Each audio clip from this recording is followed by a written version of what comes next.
The racing saddle was his element. Out there he was a seal in water, the most natural, carefree, match-winning jockey you will ever see. The day came when he had to live only on the land, and it would never be so easy. But oh, how brilliant he was up in the main.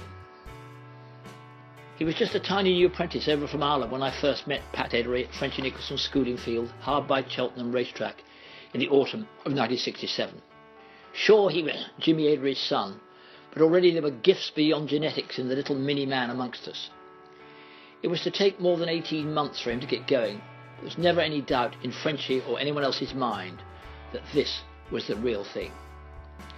The two qualities that were to mark him for greatness were already there.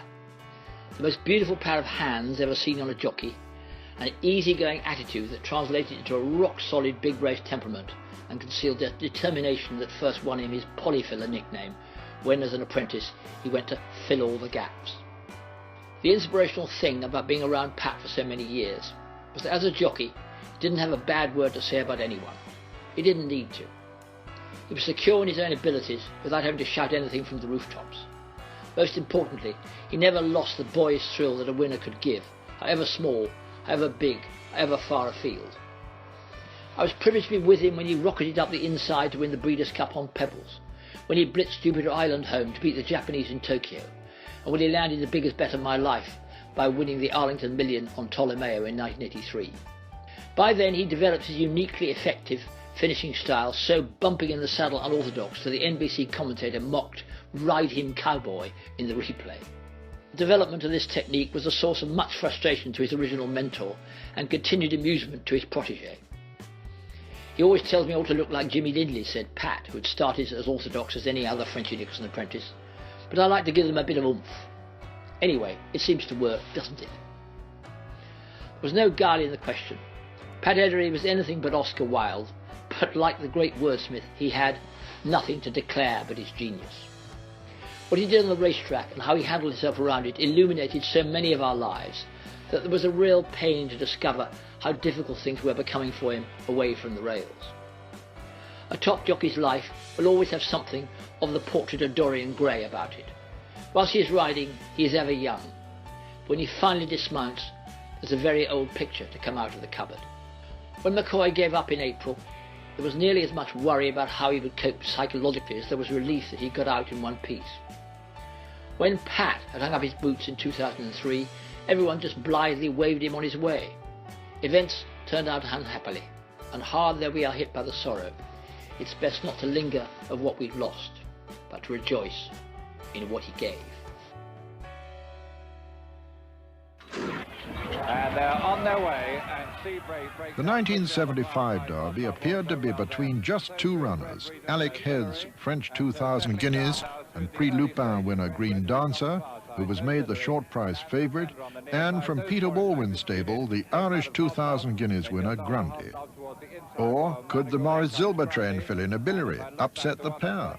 Of his Tantor, and so just over a mile still to run, and a little two to come now into Tattenham Corner, and it's Tony Murray on Anne's Pretender still in the lead from Nuthatch on the outside. Then comes Red Region on the inside, Nobility just in behind them, but they have 2.5 furlongs still to go, and it's Anne's Pretender in the lead. Here comes Grundy going up into second place and working very hard on the outside is Green Dancer, but they have 2 furlongs still to go, and it's Anne's Pretender in the lead from Grundy, and then comes Nobility, Whippet Crick, Green Dancer and Royal Manacle, and so that's a leading half a dozen, but it's Grundy who's now burst forth into the lead, and they pass the furlong from home marker, and it's Grundy for England in the lead, Nobility for France in second, and Pretender in third, as they come up towards the line. Grundy, the hope of England, coming over the line. It's the winner of the Derby from Nobility, running on to third place, Hunter Dancer in front of Whippet Quick and Pretender. Then comes Green Dancer followed in by Royal Manacle, Dominion, Fidian. Then comes Nuthatch, Romper, Red Region. The winning distance of 3 lengths was the longest for 12 years, and the time the 3rd fastest since the war, after Nijinsky and Snow. In second, then comes Star Appeal third. Dahlia's coming now strongly for. Behind Dahlia is Ashmore, then Libra's Ribbon, Card King as they level up for home. And Bustino from Grundy in second, Star Appeal and Dahlia, then Ashmore. Then On My Way, beginning a run towards the stand side of the 2 furlong marker. And it's Bustino, Joe Mercer, being pressed by Pat Eddery now. Grundy, then Dahlia in third place as they race towards the furlong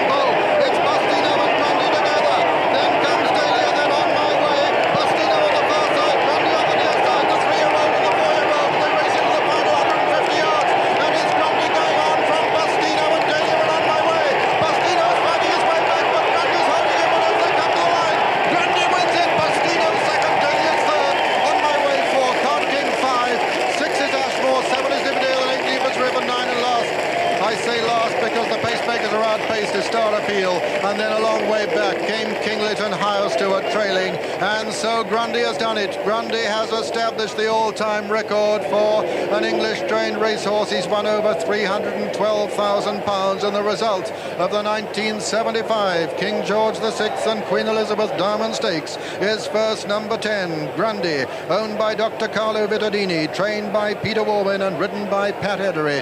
Second is number 2, Bustino, owned by Lady Beaverbrook, trained by Dick Hearn and ridden by Joe Mercer. And third is number 8, Dahlia, owned by Mr. Nelson Bunkerhouse.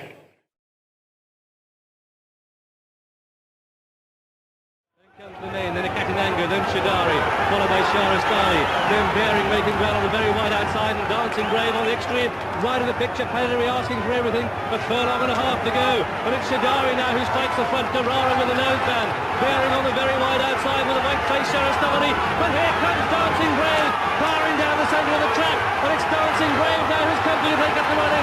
Dancing Brave is going to go on, Dancing Brave is going to win at the post, Dancing Brave from Bearing, Shahrastani at Triptyque, then Shadari and Darara.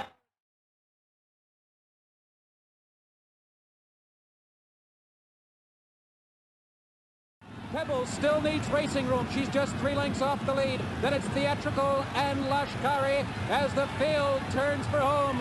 Greenton charging after teleprompter. Pebbles with racing room now, and a daring move by Pat Eddery, and Pebbles has taken the lead. It's Pebbles now in front. Strawberry Road coming after her from the outside. Strawberry Road and Pebbles, they're dueling to the finish. Pebbles is game and determined. Strawberry Road driving hard. They're running out of ground. England Super Filly.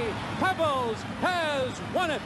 First of all, Clive Britton, we all thought she might not be quite as well as the Eclipse Stakes, which seemed even better in the Shepherd Stakes. No, I thought she was better. She was more relaxed. I said she'd improved a bit, and I think she had to improve quite a bit to win from that draw. I mean, 13 draw. The way the race has been going today, you know, she's some star. Pat came back of the field. It's a very tight track. How worried were you beforehand? Well, I wasn't worried because she's brilliant when you ask her. When you pick her up, she goes. But the draw, you know, it didn't help, and I had to try and get in and get her settled. And you know, she was taking a good tug of me coming up past the stands first time. But once she started the turn again, she dropped it. And you know, I had such a good filly, I was able to take the gaps when they came, and she just went through on the inside, and in the straight she quickened again, you know. And John Lee, Sheikh Mohammed to pay some millions to get her. Was it worth it? I think so. He's watching it live in Dubai, and I'm sure he's over the moon the same as the rest down of them. towards the 3 furlong pole. Belmont Bay still in the lead from Last Fandango. Tuagori Moo coming there strongly now within Fijar. Just in behind the leaders, Kings Lake coming down now to the 2 furlong pole. And it's Tuagori Moo, Last Fandango, Belmont Bay a little between them. Then Kings Lake, Dalsan coming there strongly towards the stand side in the hood. Belmont Bay over on the far side. Dalsan coming there in the centre. Tuagori Moo in between horses. And it's Tuagori Moo now who storms into the lead from Belmont Bay over on the far side. Belmont Bay is fighting back as they race up towards the line. Kings Lake is coming there between horses very strongly as they race up towards the line. Kings Lake on the far side takes a fractional advantage, and Kings Lake has won it. Kings Lake has won it from Tuagori Moo and Noalto third. Fleece is now going into the stalls, so this is a really vital moment. Will he go in without hesitation? Here's the favourite. I believe all's going to be well. Right, he's in. Over to you, Graham Good. So there's just one more to go into the stalls. So this is the 200th Derby, and that one is Palace Gold. The one nearest to us is Florida Sun. On the far side of him, Fitzwarren. But that's it. They're under orders and they're away. Palace Gold a little bit slowly into its stride, and it's Reef Clay that leads in the very early stages from Wong Choi up on the outside. With the leaders too is Kampalan. Then on the inside is Florida Sun. They begin the stiff uphill climb, and it's Florida Sun going on from Reef Glade and Lobkowitz, then Kampalan, then Wong Choi. At this stage, Issa Martin and Persepolis are last. Pat Eddery and Golden Fleece are last with 2 or 3. They continue their journey up the stiff climb on the far side of the track, with Florida Sun in the lead. From Lobkowitz in second place, then comes Norwick in third. Then just on the outside of these is Touching Wood. And then behind Touching Wood up on the outside comes Wong Choi, and behind Wong Choi, Reef Glade, then up on the inside of Brief Glade, Jalmood, then Fitzwarren, then Campallen up on the outside. They're at the top of the hill now, a mile left to race in the Derby, and it's Florida Sun in the lead. Florida Sun the leader from Reef Glade up on the outside of Lobkowitz, and then up on the inside comes Norwick, and behind these comes Touching Wood, then Wong Choi up on the outside. They begin the turn at the top of the hill with just 7 furlongs left to race. Florida Sun in the lead. From in second place Lobkowitz, then Norwick on the inside, then up on the outside is Reef Glade. Come to the halfway stage in the Derby. Florida Sun on the rails in the lead. From up on the outside Reef Glade, then comes Lobkowitz, Norwick going well for Greville Starkey, then Touching Wood. Golden Fleece is towards the rear at this stage, so too is Persepolis. Jalmood has plenty to do, Super Sunrise is under pressure, but Golden Fleece is going well on the rails. They've got 4.5 furlongs left to go, and it's Florida Sun in the lead. Reef Glade comes under pressure, Norwick's in third place. They begin the descent to Tattenham Corner. Florida Sun with Peacetime and Joe Mercer making up ground on the outside, and as they turn into the home straight, it's Florida Sun, Peacetime up on the outside, then Father Rudy coming up on the very wide outside. Persepolis is making up ground. Pat Eddery is switched to the outside on Golden Fleece, and that one's making up ground, so too is Super Sunrise. Palace Gold coming with a run, but they've got 2.5 furlongs left to race, and it's Norwick in the lead from Peacetime and Touching Wood. Here comes Golden Fleece in fourth place and making up a lot of ground upon the outside, going very well for Pat Eddery. And with 1.5 furlongs to go, it's Norwick on the rails, Golden Fleece upon the outside, and Golden Fleece and Pat Eddery storm through into the lead. A 6 Derby victory in prospect here for Vincent O'Brien as they come inside the final furlong. Golden Fleece, Touching Wood, Norwick from Persepolis, who's finishing fast, but as they come up toward the line, Golden Fleece from Touching Wood, and Silverhawk and Persepolis are at the line. Golden Fleece the winner, Touching Wood is second, then came Silverhawk, then Persepolis, then Norwick, then Palace Golden Fleece, Time and Rockamador, then Campal and Tibbles and Father Rooney and Super Sunrise, then Fitzpatrick and Lobkowitz and Jalmood, a very big disappointment, then Wong Choi, Reef Glade, and towards the rear was Florida Sun.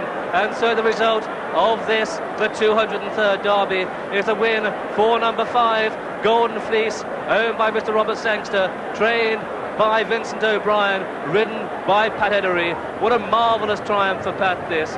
Always going well up on the outside. Second was number 19, Touching Wood and Paul Cook.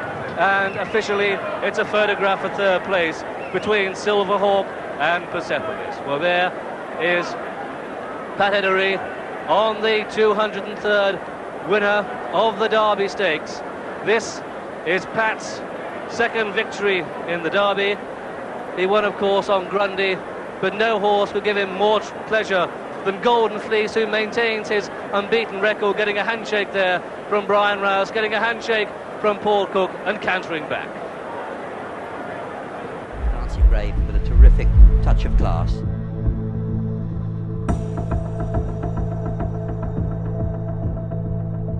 The first time that Greville rode him at Sandown was a 3-runner race, and Greville got off and he looked at me and said, "That will be my Derby ride next year."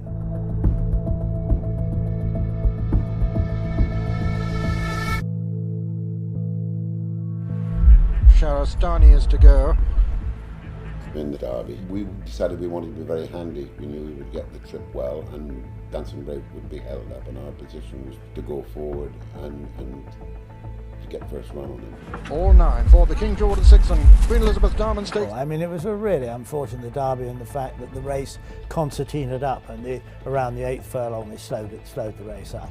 And Greville knew how the horse wanted riding. He sat out the back. That was the way to ride the horse. The unfortunate thing was that because the race really slowed up, there was a concertina, and when that opened up, Greville was at the back.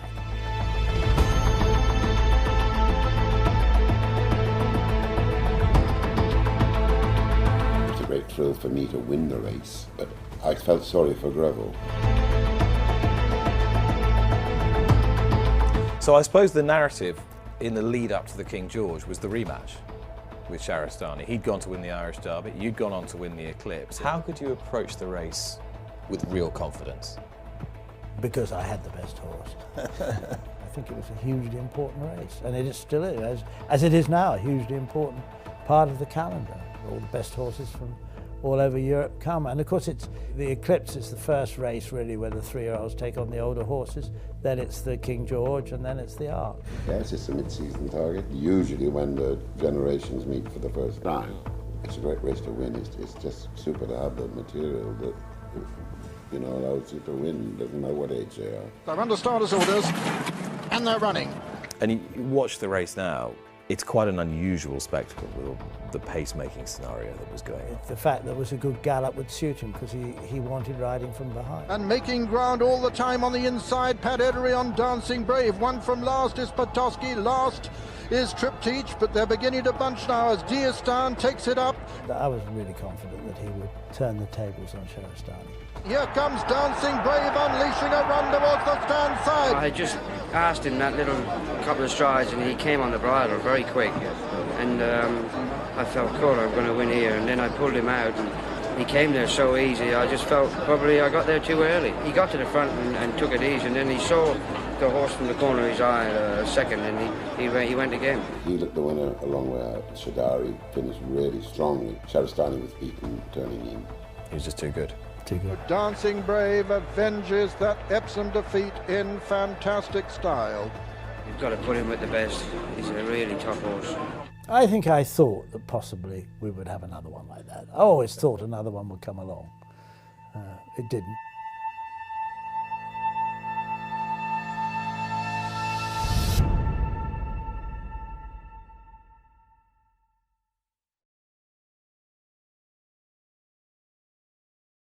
As Leofan goes for home, here comes El Gran Senor coming through on the inside of Native Charmer. Cragen score, Leicester on the outside on Keane coming with a run. Chief Singer is trying to come with a run, but it's Leofan from El Gran Senor. Rainbow Quest, Keane on the very wide outside.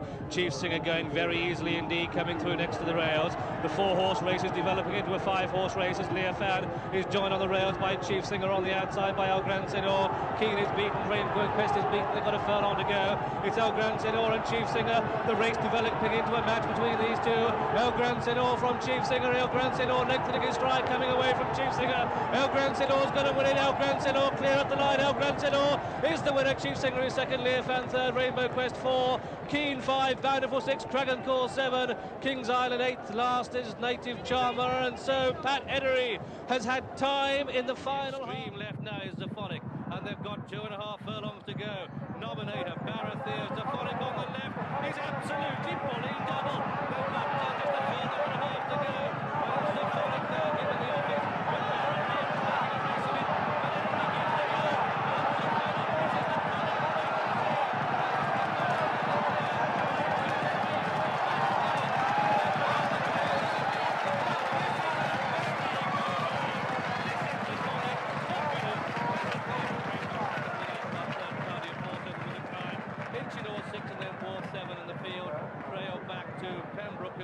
Now, 2 furlongs left to race in the Coronation Cup. Old Country from Rainbow Quest up on the outside. These well clear from Long Pond back in third. And now it's Rainbow Quest as Pat Eddery looks cheekily across. That's Ray guessed.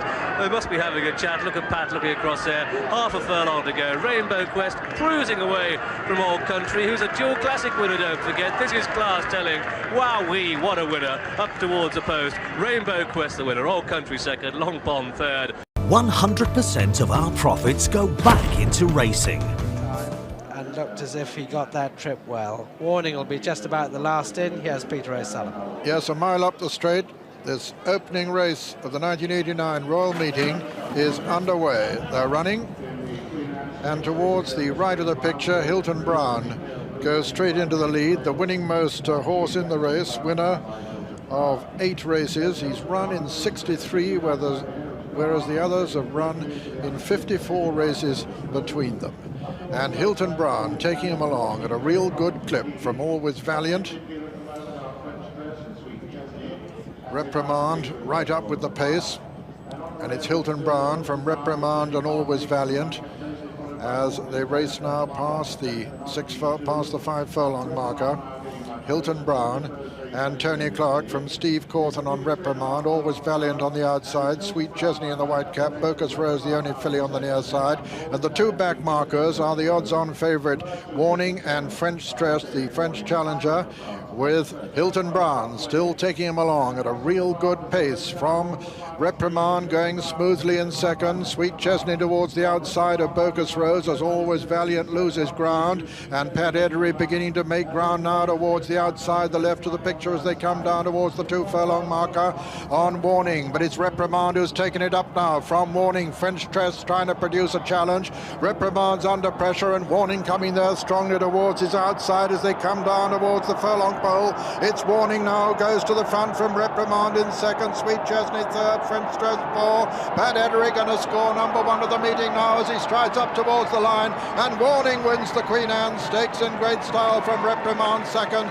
Sweet Chesney is third, and 4 French Tress 5 and 6 are Hilden Brown and Always Valiant, and last was